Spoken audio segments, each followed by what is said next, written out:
Welcome back to the second installment of Schmo the Pro. Last week I had a proper rough time handling the snap, so I really only got 2 clips to add to the highlight tape. I'm gonna need a lot more than that to fix this, but this episode has a lot going on. I have 2 weeks before my next game, but then immediately after I have a free agent combine that I just registered for, and it's my revenge tour with Coach Gary Zahner in Gilbert, Arizona. Now remember, I didn't do too well last time I went there, only averaging 40 yards a punt, and it's exactly 2 days after my first game, so I have to train properly. The hardest part about these next 2 weeks is I have to train both for a combine and an actual game, which are 2 very different styles of punting. Last year at Zahner's, I had 3 punts right, 3 punts left, and 2 hang time punts, so I should expect something similar to that. On top of that, I also put on some weight, so I'm going to be going on a light diet as well as hitting the gym so I can look the part in front of scouts, which there will be a ton of at this combine. So, the important things I need to do while training is making sure I'm working on my operation time, which is how fast I get the ball off. That will help me handle the adverse snaps of semi-pro, so I can have a higher success rate of getting good film than 2 out of 6 like last game. So that's what I'll be working on, and I even posted a video on how I train for adversity the best way. I'll also be getting after it in the gym a lot, so I need to make sure I'm getting my legs stronger so I can focus more on just being in good form and let my leg strength carry me to a big ball instead of having to kick as hard as I can. So all of this takes me to my team's last practice before the big game, which is 7 days before game 1, where I got to test myself out a bit. The sunshine was beautiful, but coming off a nasty weather day, the field was anything but. Balls were slippery and hard to catch, and a lot of times didn't even get back to me, so I just had to remember what I practiced. Stay calm and try to get a pretty decent ball off, and from how I was hitting, it was a pretty decent day altogether. I'm feeling pretty confident going into one of the most important weeks of my life. So Monday came around and it was time to grind.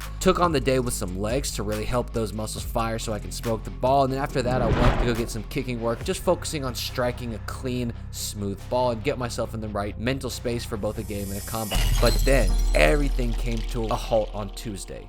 Disaster struck in the form of a sickness. I was completely out of commission for 3 days, and it wasn't until Friday that I really started coming to. I didn't even have a chance to record, meaning I really only had 1 day to get into the swing of things before my game, and then immediately after that game, I wouldn't be able to kick again until the combine. Not necessarily a key to success, but getting out there to kick Friday, I was at least feeling alright, even though I was only kicking at about 60%, which brings me to Saturday, game day. It was the time for the Outlaws to take on the Chiefs. Now, before I head out to the field, I had to get my game day look going, which is where, in the future, I really need your guys' help. You see, I've got a terrible sense of fashion for game day gear, so if you have some suggestions, go ahead and drop them in the comments, and I'll shout you out if I use your suggestion, and as a community, we will slowly advance my game day swag until I look like a freaking stud. So today, though, I knew I wanted to wear a hat on the sideline, and I had to pick through all my hats, so I just decided to go with a plain black Adidas hat that was just speaking to me. For undershirts, I could either go with a black and gray long sleeve, a black long sleeve, or just a throwback Under Armour. Deciding between the 3 is rough for me because I have no sense of taste, but the Under Armour is what I ended up selecting, so I picked that up and then drove over to the stadium. Now, we had barely stepped out onto the field together when the chirping between the 2 teams had begun, meaning that today more than ever I needed to keep myself safe because I knew they were going to be playing a little dirty. Ball 1, I step out there, and it doesn't look like they're bringing too much heat, but the guys that they're bringing are definitely coming after it. Also, despite the short sleeves and warm persona I'm carrying around, I'm cold as all get out, and my fingers at this point are completely numb due to my inability to read a weather forecast and thinking that since it's 60 degrees in the middle of the day, surely it will be 60 degrees at night as well. This will 100% play a factor in how I mold the ball, as you'll see my hands get a little sloppy as the night goes on. Anyway, I get the ball off. It's nothing to write home about. It went 40 yards in the air, wasn't fielded though, and takes a phenomenal negative 12-yard roll backwards for a beautiful 28-yard of net. I don't care. I'm counting this as a 40-yarder of my book. The next ball was almost a disaster as I was getting ready to punt, going right because they had a double returner set, and the right guy was lined up really far forward, but the snap was higher than Snoop Dogg on the 20th of April, and when I landed and looked back to the right, there was a guy directly in my face, thanks to an assignment that was missed worse than my sophomore year of college, which, trust me, it was rough. So I yoinked back across my body to avoid getting blocked, get a nice little low punt going, and gets a decent roll before it's picked up 43 yards past the line of scrimmage, and then my fiance/Kara cameraman stops recording right as a crackback block was happening, which you're going to see becomes a theme later on tonight. Now, punt attempt 3 is going to get its own video, but let's just say this. I sniffed out some whiffed blocks and made what felt like an incredible play by juking the blocker, but then after that, I didn't know what to do. I was running the wrong direction from what I was usually doing, so I resulted in me just getting tackled after doing something I thought was somewhat athletic, and I should have, in retrospect, 100% thrown it out of bounds. Anyway, that woke me up a bit, but also with a very important camp coming up, I didn't want it to happen again, so I was in a bit of a rush to get the ball off this time, still getting a nice turnover, but it only going about 40 yards, since I was not necessarily getting into the ball after what just happened. He also got a pretty good return on it, which I was a little annoyed about. Punt 5, I got out there and I really thought I had a chance to pin him, so what do? I lower the nose and go for just a nice little end-over-end pooch punt, and this catches it on the 4-yard line and then makes 2 guys miss to avoid being tackled inside the 10, and then returns it to the freaking 15, which I was pissed about because I just knew that off my foot I was going to pin him inside the 5. So then I really thought the game was going to be over. It was 8-0. There was like 5 minutes left in the game. I thought we had to go for it, but we decided to punt with less than 5 minutes left in the game. So what you're going to see is a little rough, but I genuinely thought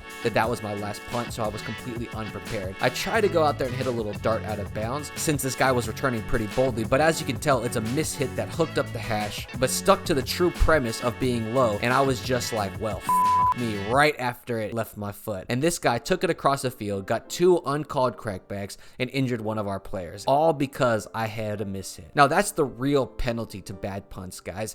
That's the kind of stuff you really remember, is the guys who get injured on your play because you didn't get that ball out of bounds. But the game ended 8-0. We never scored, and all I'm saying right now is that if you're betting on my team, bet the under. But I had to shake off some nasty neck pain, hop on a plane, and go to Arizona, where there was 20 NFL scouts and a handful of CFL and USFL scouts waiting for us. Now, I'm just going to be as transparent as possible. I did not do what I needed to do. I wasn't able to get any film, and I didn't do the worst, but all factors combined, I just skated by in an event that I needed to attack. And I don't really know how to describe it, but due to a combination of just fatigue from my fight getting delayed till 4 a.m. the day before, still recovering from a lingering sickness, and just reconnecting with old friends, I don't know how else to say it, but I just lost focus of why I was really there. So here's the numbers. We only did 4 punts right, 4 punts left. Directionally right, I had a slight breeze in my face. Now, all of these balls looked pretty good off my foot except for the first one. Like, they had nice tight spirals. Just quite couldn't get them to hang or get them downfield, and I just wasn't really connecting for whatever reason. But coming back with directional lefts, I hit a 49.43, 54.2, ducked a 35er out of bounds, then hit a 46.4.6. And to most, this would look like a decent set, but for what I'm capable of, it is beyond underwhelming to hit. So like I said, nothing terrible, and I didn't like leave embarrassed or crying, but just not feeling like I put out anything of substance. Admittedly, I feel defeated. Not the game I wanted to have, definitely not the showing at Zonder I wanted either, but I knew this wasn't going to be easy. I've got a long season ahead, only added 1 more clip to the folder, and as always, the journey is going to continue. Get him! Get him! Get him! Yeah! Come on! Hey, what's up?